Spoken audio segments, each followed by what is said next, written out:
सुप्रभात बच्चों। आज हम लोग हिंदी पाठ्य पुस्तक में पाठ 13 रहो स्वच्छ पढ़ेंगे। यह मौखिक पठन है,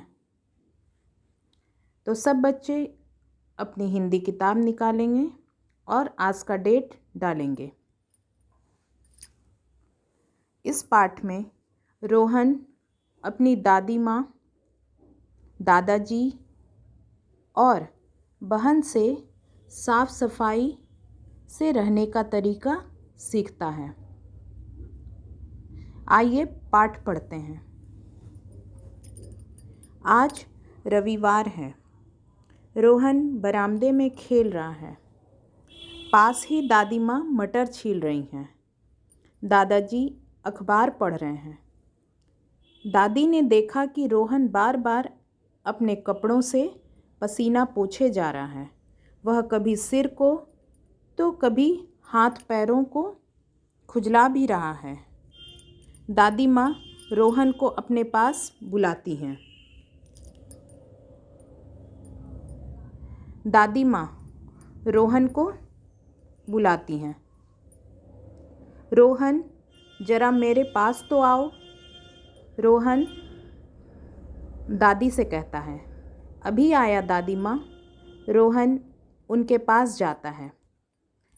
दादी माँ रोहन से कहती हैं, रोहन, तुम अभी तक नहाए नहीं हो, जाओ पहले नहाकर आओ। रोहन दादी से कहता है, आज तो छुट्टी है दादी माँ, बाद में नहा लूँगा ना। दादाजी रोहन को टोकते हुए, बाद में क्यों, अभी क्यों नहीं। रोहन दादाजी से कहता है, आज मेरा नहाने का मन नहीं है।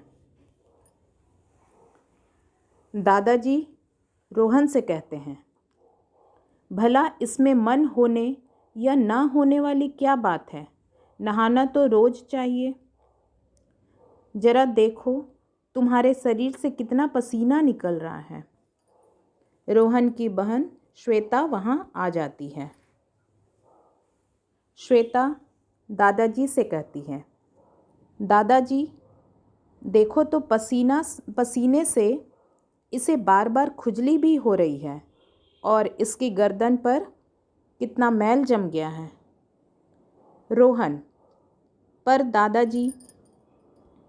दादी माँ रोहन को टोकती हुई, पर वर कुछ नहीं बेटा, प्रतिदिन नहाना चाहिए। नहाने से शरीर तो साफ सुथरा रहता ही है, हमारा आलस भी दूर भाग जाता है। श्वेता दादी से कहती है, दादी माँ इसके नाखून तो देखो कितने बढ़ गए हैं। दादी माँ रोहन से कहती है, जानते हो बढ़े हुए नाखूनों में मैल जम जाता है। जब हम खाना खाते हैं तब यह मैल भोजन के साथ हमारे पेट में चला जाता है। इससे हम बीमार पड़ सकते हैं। इसलिए नाखूनों को बराबर कटवाते रहना चाहिए। श्वेता अपने नाखून दादी को दिखाती हुई, बिल्कुल मेरी तरह है ना दादी माँ। रोहन दादी से कहता है, दादी माँ मैं समझ गया कि हमें अपने शरीर को हमेशा साफ सुथरा रखना चाहिए। दादी माँ रोहन से कहती हैं, हाँ बिल्कुल ठीक समझा तुमने। रोहन दादी से कहता है, दादी माँ मैं अभी दादाजी से अपने नाखून कटवाता हूँ, फिर नहाकर आता हूँ। दादी माँ प्रसन्न हो जाती हैं। रोहन अंदर जाता है। दादाजी मुस्कुराकर रोहन को जाते हुए देखते हैं। श्वेता भी रोहन के पीछे पीछे अंदर जाती है।